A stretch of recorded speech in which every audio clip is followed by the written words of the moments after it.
स्वागत है आप सभी छात्रों का हमारे इस YouTube channel learning live is Sonu में। तो आज है 5 फरवरी और आज सभी का हिंदी पेपर का एग्ज़ाम हुआ है सबका। तो आज हम लोग यहाँ पे उत्तर करने वाले हैं इस हिंदी पेपर का। तो मेरे पास छात्रों सेट ई है और आप सबके पास जो भी सेट होगा उसका मिला लेंगे प्रश्न को, क्योंकि सभी सेट के जो उत्तर होते हैं वो सेम होंगे, लेकिन क्वेश्चंस जो होंगे सब अलग होंगे।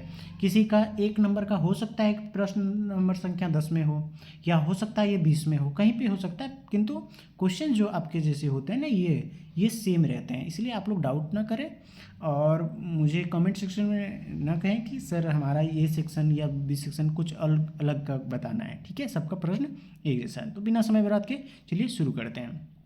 तो हमारा प्रश्न है पहला कि उद्गम शब्द का संधि विच्छेद क्या होगा। तो इसका पहला उत्तर हो जाएगा उत जोड़ गम होगा, पहला इसका ए हो जाएगा। दूसरा प्रश्न है यहाँ पर हितैषी शब्द का संधि विच्छेद क्या होगा। देखिए मैंने बताया था कि अ या फिर आ के बाद, ठीक है, क्या आ जाए, ए और ए आ जाए तो है। तो ऐसी स्थिति में यहाँ पर दोनों ही ए का निर्माण करता है। ठीक है, तो यहाँ पर इसका सही उत्तर हो जाएगा सी हो जाएगा, 2 का सी हो जाएगा। 3 नंबर का प्रश्न है जगदम्बा शब्द का संधि विच्छेद, जगत जोड़ अम्बा, तो ठीक है जगदम्बा हो गया, यहाँ से ऑप्शन ए हो जाएगा। 4 नंबर का अधपका शब्द में उपसर्ग है, क्या है, तो इसमें अध है, क्या है, अध, ऑप्शन ए हो जाएगा। 5 नंबर का प्रश्न है अवगुण शब्द में उपसर्ग क्या है। तो इसमें अ है, इसका उत्तर ए हो जाएगा। अब सोहन पढ़ता है किस काल का है, तो पढ़ता है, तो ये कौन सा काल, वर्तमान काल का हो गया, ऑप्शन ए हो जाएगा 6 का। 7 नंबर रवि ने खाया, तो ये भूतकाल का सेंटेंस है। था या फिर कोई स्वर आए तो आप समझिए वो सेंटेंस भूतकाल का है, तो इसका उत्तर ए हो जाएगा। 8 नंबर नरेश जाएगा, तो गा गे गी अगर कहीं लगा हो किसी भी क्रियाओं के अंत में तो वो भविष्यकाल का सेंटेंस होता है, इसका 8 का ए हो जाएगा। 9 नंबर का प्रश्न है यहाँ पर कि कबूतर छत पर बैठा है, तो आपको चिन्ह याद करिए, मे पर किस कारक का है, मे पर, तो अधिकरण कारक, ऑप्शन ए हो जाएगा। 10 नंबर का प्रश्न है बच्चे घर में है, तो इसका सही उत्तर, मे पर अभी तुरंत बताया, तो इसका सही उत्तर हो जाएगा अधिकरण, सी हो जाएगा 10 का। 11 नंबर का प्रश्न है त्रिशीर्षक पाठ के रचयिता कौन है, तो इसका सही उत्तर हो जाएगा ए हो जाएगा, उदय प्रकाश हो जाएगा। और 12 नंबर रोज शीर्षक पाठ के रचनाकार निम्न में से कौन सा है, तो 12 का सही उत्तर हो जाएगा ए अज्ञा। छात्रों मैं देख रहा हूँ कि आपका काफ़ी ज़्यादा लेखक और लेखिका से संबंधित पूछा है सवाल, तो प्रश्न आपका बहुत ही आसान है। आशा करता हूँ कि आप सबने बहुत बेहतर करा होगा आपके आज के एग्जाम्स में। ठीक है, और कमेंट सेक्शन में बताएं मुझे कि आप सबका कितना सही हुआ है। ठीक है, 13 नंबर का सही उत्तर होगा, प्रश्न है सिपाही की मां शीर्षक पाठ के रचयिता कौन है, तो इसका सही उत्तर हो जाएगा मोहन राकेश हो जाएगा, डी। ओके, 14 नंबर का प्रश्न है कि कड़बक शीर्षक कविता में कवि कौन है, तो 14 का सही उत्तर हो जाएगा डी, जायसी है, मलिक मोहम्मद जायसी, इसका 14 का डी। 15 अधिनायक शीर्षक कविता के कवि निम्न में से कौन है, तो 15 का सही उत्तर हो जाएगा डी, ज्ञानेंद्र पति हो जाएगा। 16 नंबर का प्रश्न है गांव का घर शीर्षक कविता के अनुसार पंचायती राज में कौन खो गया है, तो ये पंच परमेश्वर, ऑप्शन ए हो जाएगा। 17 नंबर का प्रश्न है गांव का घर कविता शीर्षक किस संग्रह से लिया गया है, संशयत्मा से लिया गया है, ऑप्शन ए हो जाएगा। 18 कामयानी के महाकाव्य के रचनाकार निम्न से कौन है, तो 18 का सही उत्तर हो जाएगा ए, जयशंकर प्रसाद हो जाएगा, ए हो जाएगा। 19 नंबर का है रामचरितमानस महाकाव्य के रचयिता कौन है, तो बहुत आसान प्रश्न है, इसके हैं गोस्वामी तुलसीदास, सी हो जाएगा। 20 नंबर का वसुंधरा भोगी मानव अधर्माद एक ही सिक्के के दो पहलू, ये उक्ति किस पाठ से लिया गया, तो ये शीर्षक जो है जगदीश चंद्र माथुर के द्वारा लिखा गया ओस अधिनिर्जय शीर्षक से लिया गया है, 20 का ए। शिक्षा ग्रहण करने वाले को क्या कहा जाता है, शिक्षार्थी कहा जाता है, ऑप्शन ए हो जाएगा। 22 का कहते हैं तीव्र बुद्धि वाला के लिए एक शब्द क्या होगा, ये होगा कुशाग्र बुद्धि हो जाएगा, ए हो जाएगा। 23 का रात को पहरा देने वाला कौन सा पदबंध है, तो 23 का सही उत्तर हो जाएगा बी, विशेषण पदबंध है, ऑप्शन बी हो जाएगा। काम में लगा हुआ आदमी कौन सा पदबंध है, तो ये संज्ञा है, ऑप्शन बी। 25 कोसों दूर भागने वाला मुहावरा का अर्थ क्या होगा, तो ये होता है कि बहुत अलग रहना, ऑप्शन ए हो जाएगा। 26 है हाथ का मैल मतलब तुच्छ वस्तु, ऑप्शन डी हो जाएगा, 26 का डी। 27 है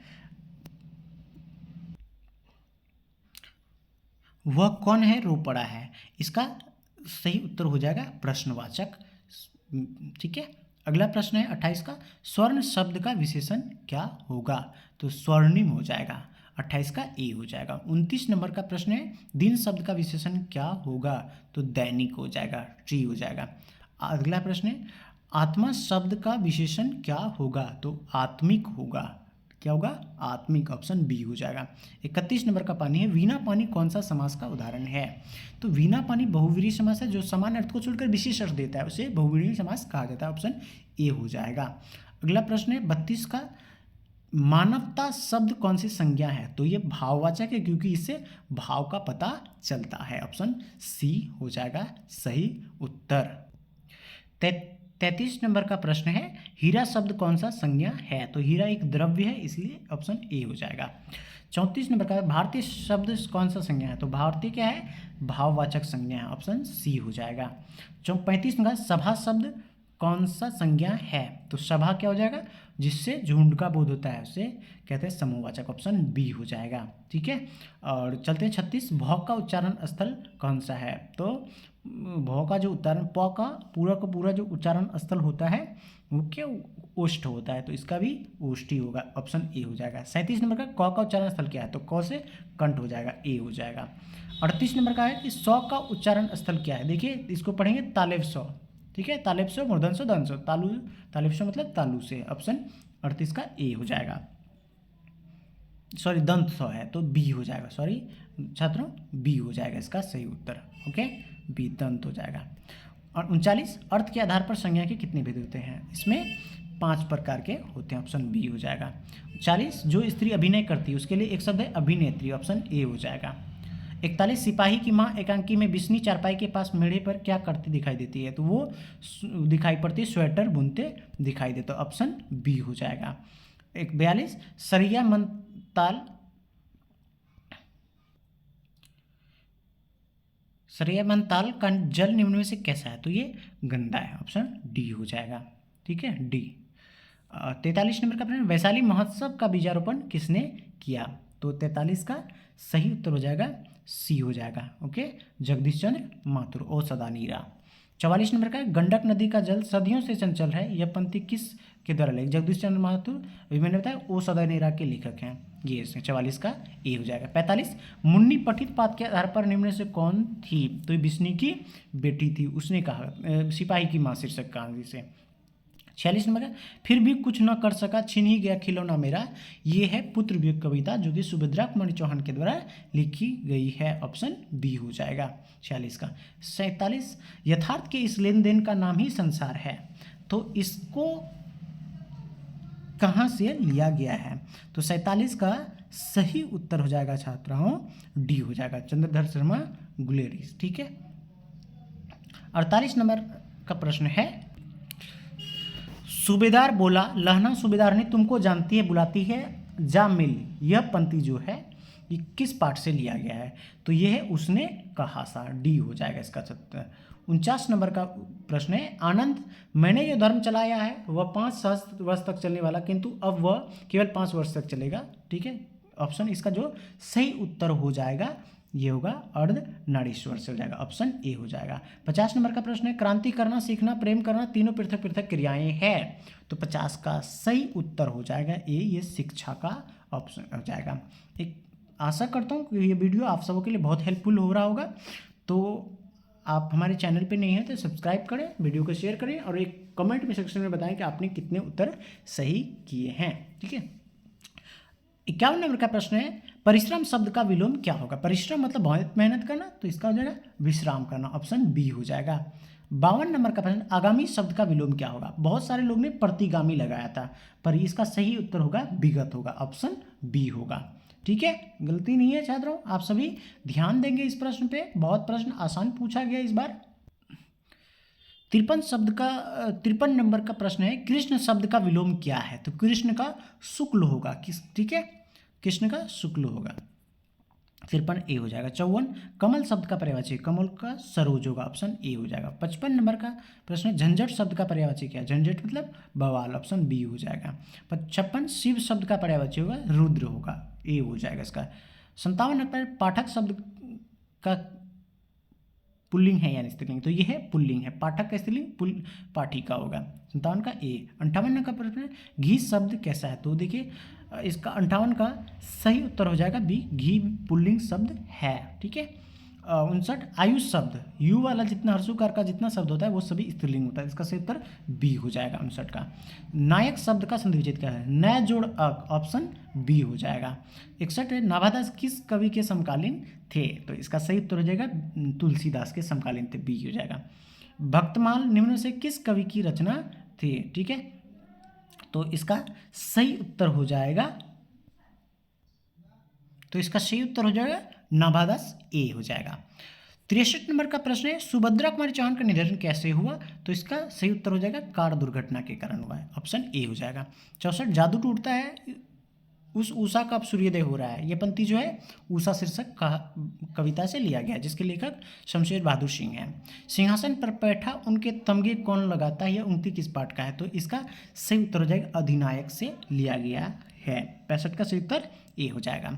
66 नंबर का है भोजन कड़ी नंद अचमन निन्हो मांगत सूरज उठनिया, यह पंक्ति जो है सूरदास के पद से लिया गया। 61 का ए हो जाएगा, सॉरी 66 का ए हो जाएगा। 67 लगा लागति लपिक कंठ बैरिन के नागिन सी, यह जो है कवित से लिया गया है, भूषण के कवित से, ऑप्शन ए हो जाएगा।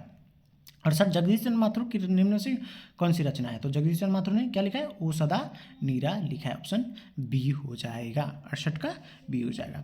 अगला प्रश्न है 59 नंबर का कि मलयज निम्न से कौन सी कृति लिखा है, तो इसका सही उत्तर हो जाएगा हंसते हुआ अकेलापन, ऑप्शन ए हो जाएगा। 70 नंबर का प्रश्न जूठन शीर्षक पाठ के रचनाकार कौन है, तो इसके लेखक हैं ओम प्रकाश वाल्मीकि हैं, ऑप्शन बी हो जाएगा। ठीक है। 71 कारक के कितने भेद, तो कारक के आपने पढ़ा है 8 भेद होते हैं, कर्ता ने कर्म को करण से इस तरह से 8 भेद होते हैं। 71 72 नंबर का भरपेट शब्द उपसर्ग है, उपसर्ग क्या लगेगा, जो शुरू में लगता है उसके क्या कहते हैं, उपसर्ग कहते हैं, शुरू में लगने वाले को उपसर्ग और बाद में लगने वाले को प्रत्यय कहते हैं, तो इसमें भर होगा उपसर्ग, ऑप्शन ए हो जाएगा। 73 प्रतिनिधि शब्द में उपसर्ग है, तो क्या है, प्रति है, ऑप्शन बी हो जाएगा। 74 वंदना शब्द में प्रत्यय लगा है, तो जो बाद में लगता है उसे प्रत्यय कहते हैं, तो ना लगा हुआ, ऑप्शन ए हो जाएगा। 75 नंबर का प्रश्न है मेरा शब्द में प्रत्यय क्या लगा है, तो मम मतलब मेरा, एरा लगा है, ऑप्शन सी हो जाएगा। एकदम सभी प्रश्नों के उत्तर जो है 100% सही है, इसलिए आपको चिंता करने की ज़रूरत नहीं, आप मिला लें और बताएं मुझे कि कितने प्रश्न आपके सही हुए हैं। ठीक है। 76 नंबर का प्रश्न है कि कवि शब्द का स्त्रीलिंग रूप क्या होगा, कवित्री, देखिए कवित्री होगा, ऑप्शन ए हो जाएगा, ऑप्शन ए हो जाएगा। गायक शब्द का स्त्रीलिंग क्या होगा, तो ये गायिका होगा, ऑप्शन बी हो जाएगा। ठीक है, ऑप्शन बी। देशभक्ति शब्द कौन सा है, तो ये तत्पुरुष समास होगा, देश के लिए भक्ति, ऑप्शन क्या हो जाएगा इसका, ए हो जाएगा। 79 नंबर का नीलपंथ, देखिए जिसके बीच योजक चिन्ह हो होते द्वंद्व समास, ऑप्शन क्या हो जाएगा, ए हो जाएगा। पंच प्रणाम, ये भी कौन सा समास, 79 का हो जाएगा ए, और 80 नंबर का भी बी हो जाएगा। ठीक है, दोनों ही द्वंद्व समास के उदाहरण हैं यहाँ पर। 80 हो गए। 81 नंबर का प्रश्न है भगत सिंह निम्नलिखित में से किस प्रदेश के थे, तो भगत सिंह कहाँ के थे, पंजाब के थे। ठीक है, ऑप्शन बी हो जाएगा यहाँ पर। 82 नंबर का प्रश्न है वात्सल भावधारा के सर्वोपरि कौन से हैं, तो वात्सल भावधारा के कवि जो हैं वो सूरदास हैं, ऑप्शन सी। और आपका जो कविता है सूरदास का पद वो भी वात्सल भावधारा के ही है, तो 82 का सही उत्तर क्या हो जाएगा, सी हो जाएगा। 83 नंबर का जयशंकर प्रसाद किस बात के कवि, जयशंकर प्रसाद छायावाद से, ऑप्शन ए हो जाएगा। 84 नंबर का प्यारे नन्हे बेटे के कविता में लोहा किसका प्रतीक है, तो ये कर्म का प्रतीक है, डी हो जाएगा। 85 नंबर का प्रश्न है पुत्र वियोग शीर्षक कविता कैसी रचना है, तो यह है एक प्रकार का शोक गीत है। देखिए सुभद्रा कुमारी चौहान के द्वारा ये लिखा गया था, और पहला जो शोक गीत है वो है मनु स्मृति, ठीक है ना, जो कि ये निराला का है। ठीक है।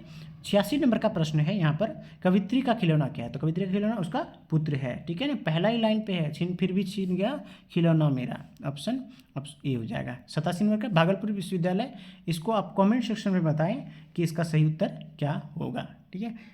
88 नंबर का प्रश्न है संपूर्ण क्रांति संभाषण किसने दिया था, ये जयप्रकाश नारायण के द्वारा दी गई थी 1975 के दौरान। ठीक है। 89 नंबर का प्रश्न निम्नलिखित में से गद्य कविता कौन सी है, तो इसमें पूरे अध्याय में आपका एक ही गद्य कविता है, जो कि आपका वो है हार और जीत है। ऑप्शन क्या हो जाएगा? ए हो जाएगा।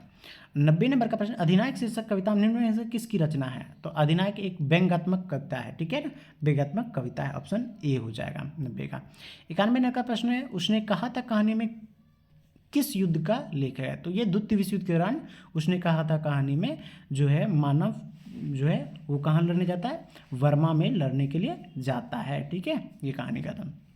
आशा करूँ ये वीडियो बहुत हेल्पफुल हो रहा होगा आप सबों के लिए। तो चैनल पर नहीं है तो सब्सक्राइब करें, और आने वाले टाइम पर मैं आपको जो भी आपके सब्जेक्ट हैं उनका उत्तर बताने वाला हूँ, ठीक है। चलिए 92 नंबर का प्रश्न है, प्रेम के पीर निम्नलिखित में किसे कहा जाता है? तो ये मलिक मोहम्मद जायसी को कहा जाता है। ऑप्शन क्या आ जाएगा? ए हो जाएगा 92 का। 93 नंबर का प्रश्न है, हिंदी साहित्य के एडिशन निम्नलिखित में किससे कहा जाता है? तो ये बालकृष्ण भट्ट को कहा जाता है। ऑप्शन क्या आ जाएगा? ए हो जाएगा। 94 का, तार सप्तक के संपादक कौन है? तो 94 का सही उत्तर जो हो जाएगा अज्ञेय। तो हीरानंद हृदयानंद वात्स्यायन अज्ञेय को कहा जाता है। ऑप्शन क्या जाएगा? ए हो जाएगा। 95 वाद विवाद संवाद के लेखक कौन है? तो इसके हैं लेखक नामवर सिंह है। इसका सही उत्तर ए हो जाएगा 95 का। 96 नंबर का प्रश्न है यहाँ पर है कि शिक्षा हिंदी साहित्य किस विधा में, शिक्षा को कैसे लिखा गया? तो ये संभाषण है। ऑप्शन ए हो जाएगा, जो जिद्दू कृष्णमूर्ति ने इसको लिखा है। 97 नंबर का प्रश्न है, पराधीनता के कारण नारी अपने अस्तित्व की अधिकारिणी नहीं रही है, यह उक्ति किसका है? तो ये है ऑप्शन और ए हो जाएगा अर्धनारीश्वर से। 98 नंबर का प्रश्न है, तुलसीदास का मूल नाम क्या था? ये राम बोला था। ऑप्शन क्या जाएगा? ए। 99 नंबर, तुलसीदास के दीक्षा गुरु कौन थे? तो ये श्री नरहरि दास थे। ऑप्शन क्या जाएगा? सी हो जाएगा। अंतिम प्रश्न है, परंतु अब जाने से पहले वीडियो को लाइक करें, शेयर करें और तथा चैनल को सब्सक्राइब करें। और आने वाली परीक्षा में के लिए आप सभी छात्रों को बहुत सारी शुभकामनाएं। आप बेहतर करें, मुझे खुशी होगी। आप कितने अंक प्राप्त करें हैं आप मुझे कमेंट सेक्शन में जरूर बताएं। चलिए आपका 100 नंबर का प्रश्न बताता हूँ, साहित्य लहरी किसकी रचना है? ठीक है, तो इसका सही उत्तर हो जाएगा सूरदास है। तो धन्यवाद आप सभी छात्रों का हमारे चैनल पर आने के लिए। मिलते हैं अगले विषय में इंग्लिश के साथ में, और इंग्लिश विषय के लिए आप सबों को बहुत बहुत बधाई। पहले से बेस्ट ऑफ लक, मेरी बेस्ट विशेष आप सबों के साथ है।